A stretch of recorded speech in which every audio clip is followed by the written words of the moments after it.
Olá, seres curiosos, tudo bem? Eu sou a Cacau Oliveira. E eu sou a Anne Rodrigues. E vocês estão ouvindo o Tá Por Dentro dessa História? Hoje daremos início à nossa série de histórias, mitos e lendas. Histórias que refletem o imaginário popular e as crenças de vários povos espalhados pelo mundo. Bom, para homenagear nossa rica cultura e para começar essa contação de histórias com o pé direito, vamos narrar hoje uma lenda do folclore brasileiro. Para isso, teremos que viajar até o norte do Brasil, onde conheceremos o Mapinguari, um dos mais famosos monstros da Amazônia. Dito isso, as referências para nossa pesquisa foram: a dissertação, a personagem amedrontadora Mapinguari, similaridades e dissimilaridades entre a versão tradicional e as versões infantis, escrita por Lucineide Souza de Moraes Ribeiro, pós-graduanda da Universidade Federal de Rondônia. O livro Dicionário do Folclore Brasileiro, escrito por Câmara Cascudo. O livro Lendas, da Chiaroscuro Studios. E o artigo Realidade, Ciência e Fantasia nas Controvérsias sobre o Mapinguari no Sudoeste Amazônico, escrito por Felipe Ferreira van der Velden. Começando com o nome da criatura, supõe-se que a palavra Mapinguari vem da língua tupi-guarani e significa coisa com os pés torcidos, ou aquele que tem os pés torcidos. Mas é difícil precisar a etimologia do nome, já que a forma de se pronunciar pode sofrer variações ao longo do tempo. No norte da Rondônia, vivem 5 aldeias, com aproximadamente 320 habitantes do povo caritiana. A língua materna deles é o tupi-ariquém, e em português eles chamaram o monstro de Mapinguari. Em sua própria língua, já peço perdão pela pronúncia, os caritianas chamam o Mapinguari de Ouoj ou Ouojo, que significa avô materno ou filho do irmão da mãe. Também usam o termo Kida-arara, coisa ou bicho que ri, ogro que ri. Eles acreditam que a palavra arara não deve nem ser pronunciada no interior das florestas. Existe ainda uma outra nomenclatura caritiana que seria Kida-soemo, que quer dizer coisa ou bicho da cara preta, provavelmente ligada à coloração da pelagem do monstro nessa versão do conto. Segundo definem as lendas, o Mapinguari é um monstro que assombra as terras do norte brasileiro, sendo muito famoso na Amazônia, no Pará e no Acre. Numa primeira interação, ele pode se parecer com um grande macaco, uma preguiça gigante, e tiveram os relatos de pessoas que achavam que ele era o pé grande. Assim como muitas criaturas do nosso folclore nacional, o Mapinguari vive nas matas, aterrorizando aqueles que tentam destruir as florestas. Uma das versões conta que ele já foi homem um dia. Era um velho indígena, um xamã, que descobriu o segredo da imortalidade. E como tudo tem seu preço, o valor pago por essa incrível descoberta foi ser transformado numa grande fera humanoide, que pode chegar até os 6 metros de altura. Além do seu tamanho, existem outras características que fazem do Mapinguari um ser tão assustador, como os pelos enormes que cobrem todo o seu corpo e que não são apenas grandes, mas também muito resistentes. Em relação à cor da pelagem, os caritianas a descrevem como preta, mas em outras narrativas pode ser descrita como avermelhada. Os pelos dele são tão duros que não podem ser atravessados por uma bala. Alguns relatam que é como se fosse um casco de tartaruga. O Mapinguari também possui os pés virados, assim como o curupira, e usa disso para confundir quem tenta ir atrás dele. Em relação aos seus pés, há muitas controvérsias. Algumas versões mais comuns da história dizem que são parecidos com um pilão e que por isso deixam uma pegada redonda onde o bicho passa. Outras versões ainda contam que o Mapinguari tem apenas uma das pernas, ou só metade do corpo. O monstro também tem uma boca muito grande no abdômen, na altura do umbigo, porém ela fica numa posição vertical, o que lembra muito o kibungo, exceto que nesse outro monstro a boca fica nas costas. A criatura tem apenas um olho que fica na testa, e algumas versões dizem que seus dentes são tão fortes e afiados que ele consegue morder o cano de uma espingarda. Outras dizem que ele faz o aço do cano se expandir quando assopra por ele. Nessa versão indígena, também é reforçada a ideia de que o monstro está sempre a matar, porque sua fome é insaciável. É importante ressaltar que ele come apenas a cabeça dos homens e deixa de lado o restante do corpo. Os caçadores que chegaram a encontrar o Mapinguari e sobreviveram normalmente ficam aleijados ou com sequelas terríveis e permanentes. Diferentemente de outras criaturas, o Mapinguari dorme durante a noite e caça durante o dia. Porém, algo em comum que ele tem com várias outras entidades tupiniquins do folclore brasileiro é ter como ponto fraco o seu umbigo. Então, se por um acaso for fazer uma trilha e acabar topando com o Mapinguari, é bom ter em mãos uma arma e uma bela mira, para poder acertar nesse ponto específico, porque a chance vai ser só uma. Caso não tenha uma arma ou não confie o suficiente em sua mira, ande em lugares frequentados por bichos preguiças, pois acredite, esse monstro terrível e horripilante morre de medo deles. O que não faz sentido nenhum e também não é explicado em nenhuma das versões que encontramos, mas é real. O monstro desse monstro é a preguiça, e isso é tão surreal que chega a ser cômico. Em casos muito específicos, outra forma de matar o Mapinguari é utilizando uma bala feita com a cera da vela onde foi realizada a missa do galo. Mas é bom lembrar que essa opção da bala sagrada pode não ser muito confiável, já que ela funciona em casos raros. Uma outra história para a origem do Mapinguari conta que ele é um fruto da mutação de um caçador ou lenhador que desrespeitou os princípios da floresta, causando grande destruição. Então seu castigo por esse feito foi se transformar na fera, metade homem e metade animal, que impregna o lugar por onde passa com seu cheiro fétido. Esse aspecto animalesco é muito refletido na forma como o Mapinguari se comporta. Porque ao contrário de outras figuras como Saci, Yara ou Boto, o Mapinguari não age de acordo com algum tipo de racionalidade. Ele é um ser muito irracional. Está sempre a matar, destruir e aterrorizar os homens que invadem suas matas. Ele não mata apenas por necessidade, como outras entidades. Além disso, ele sempre aparece fazendo barulho, gritando e esbravejando, o que é também uma de suas características marcantes. Dizem que seus gritos são ouvidos a longas distâncias pelas florestas.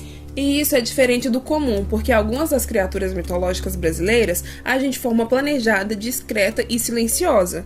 Alguns relatos dizem que, além dos urros, ele pode imitar a forma de falar dos caçadores e usa dessa artimanha para atrair outros que estiverem na floresta. Outro ponto interessante é que uma das origens por trás do Mapinguari está ligada ao fato de que os povos indígenas acreditavam que algumas pessoas da comunidade, quando atingissem uma certa idade, tornariam-se monstros através de um ritual tribal. A lenda também diz que é melhor evitar caça aos domingos e aos dias santos, porque nesses dias especificamente, o Mapinguari fica à espreita nas florestas, apenas esperando um desavisado entrar em seu lar. Na terra indígena dos Caritianas, existe uma formação rochosa que é evitada pelos membros da tribo, graças à sua natureza perigosa, incluindo relatos de vários caçadores da tribo que afirmaram que o Mapinguari habitava essa caverna. A caverna fica situada na Serra Moraes e, segundo contam, vagar por essa região é estar sujeito a um confronto letal com a besta. Van der Velden traz em sua pesquisa o relato de 2 indígenas que disseram o seguinte: Uma vez estávamos caçando e começamos a ouvir espocadas, e pensamos que era o carro, mas não era. De noite, às vezes a gente escuta barulho dele espocando babaçu na mata. O índio uma vez encontrou preguiça gigante no igarapé que passa na roça dele, perto da aldeia. Atirou, o bicho caiu um pouco para trás, mas não morreu. Esse bicho tem pedra no corpo, é de pedra, por isso não adianta atirar, não morre. O Mapinguari, como as pessoas, não é bom andar sozinho no mato. Mapinguari vive também na Serra Moraes. Ele é invisível, aparece e some. Seu dente parece estaca, ele é peludo, bicho mau. Quando sente presença de pessoa, mata e come. Faz zoando como fogo, vira fogo, não pode chegar perto dele. O bicho da Serra do Moraes se transforma em gente quando encontra alguém, conversa com a pessoa e depois come seu espírito. A pessoa volta na aldeia, fica doente e morre. Ele também se transforma em outros animais. Se não for incomodado, não faz nada, mas ataca se for atrás dele, com as mãos levantadas como o espírito dos mortos. O nome dele é Quindarara, mas não pode chamar o bicho no mato, pois aí o bicho aparece e mata a pessoa. Também é chamado de Owoji.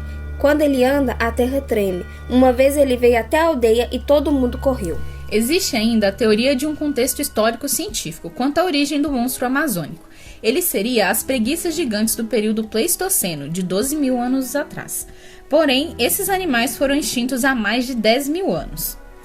Essa ideia foi levantada por um paleontólogo argentino chamado Florentino Amegno, e ele sugeriu a hipótese de que algumas das preguiças gigantes teriam sobrevivido à extinção e estariam habitando a floresta amazônica. Partindo dessa ideia, um pesquisador do Museu Paraense, Emílio Goeldi, o ornitólogo americano naturalizado brasileiro, David Owen, conseguiu recursos para realizar 10 expedições em busca do Mapinguari, ou das preguiças gigantes, e empreendeu uma pesquisa com mais de 20 anos. Entretanto, David não conseguiu provas relevantes sobre a existência nem do monstro nem das preguiças gigantes.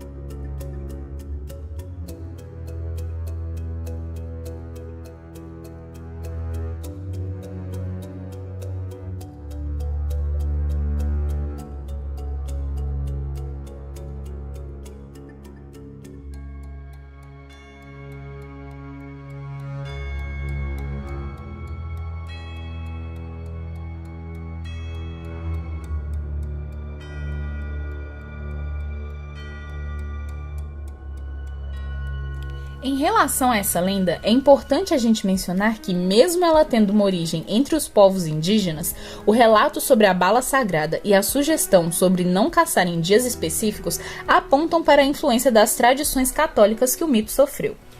Essa influência ocorre como fruto daquelas causas que explicamos no episódio anterior, sobre como as tradições são afetadas de acordo com o momento histórico vivido por uma sociedade, por exemplo. Outro fato importante é que o surgimento do Mapinguari remonta-se aos primeiros ciclos da borracha na Amazônia, no final do século XIX, que foi um período importante para a economia.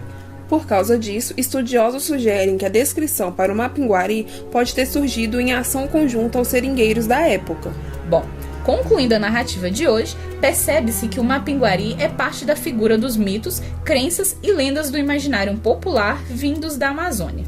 Mas a criatura também parece ser autêntica para os povos caritianas, que, como vimos nesse episódio, possuem relatos de encontros com ela. E também temos o Mapinguari como sendo um bicho preguiça gigante remanescente do período pleistocênico. E para vocês, seres curiosos, o Mapinguari é uma lenda, uma criatura real ou um animal ancestral que se esconde pela extensa floresta amazônica? Estamos chegando ao fim da nossa primeira história, mas queríamos dizer que se você tem interesse em conhecer um pouco mais sobre essa fera das lendas nortistas, a Vila Custódio Freire, que fica em Rio Branco, no Acre, é um bom lugar para começar. Lá tem a Casa do Mapinguari, um ponto turístico incrível para o público que quer conhecer mais sobre o folclore nacional. É lá que o escultor Enoch hospeda diversas esculturas ligadas aos mitos que cresceu ouvindo, incluindo a figura de 5 metros de altura do Mapinguari. Quem visitar a escultura vai perceber que o Mapinguari do Acre tem a boca na barriga em posição horizontal, diferente do Mapinguari dos mitos amazônicos, em que a boca é posicionada na vertical.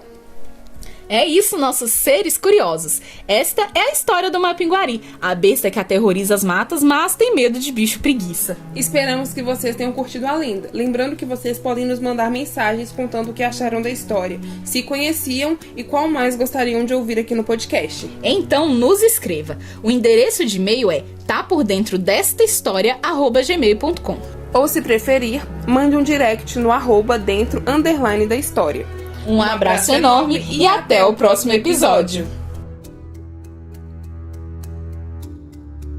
Esse episódio foi gravado por Carolina Oliveira e Flaviane Rodrigues. Roteirizado por Carolina Oliveira. Editado por Flaviane Rodrigues. E as artes do episódio foram feitas por Carolina Oliveira e Flaviane Rodrigues.